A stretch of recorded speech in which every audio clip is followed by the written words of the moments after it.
Hello students, in the last video I had taught you about the barter system and its drawbacks. So let us move ahead.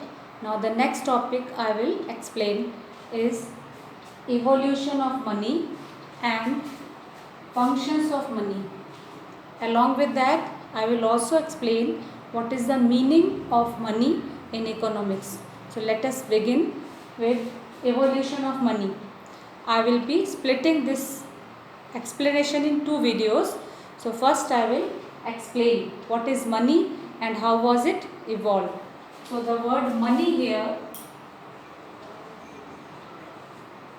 is a very common word which we use every day. The meaning of money in economics is anything that works as a medium of exchange as well as helps in measurement of value.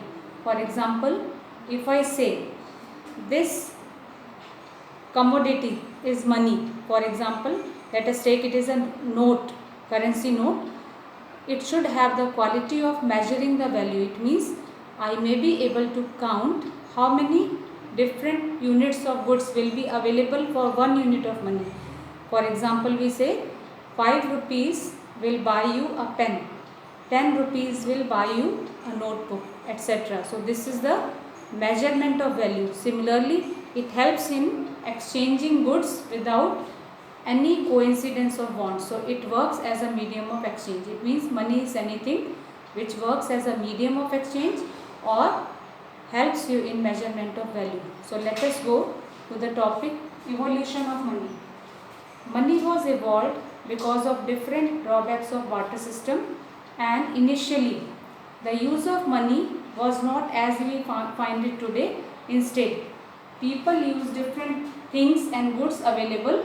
For example, seashells were used, seeds were used, then beads and many more things available easily were used for this purpose. Later on, metal coins were used and they were minted, means shaped in the form of coins.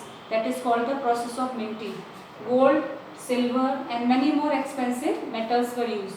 But later on, copper and alloys, mixed metals were used for making coins because they were cheaper. Nowadays we are using alloy coins.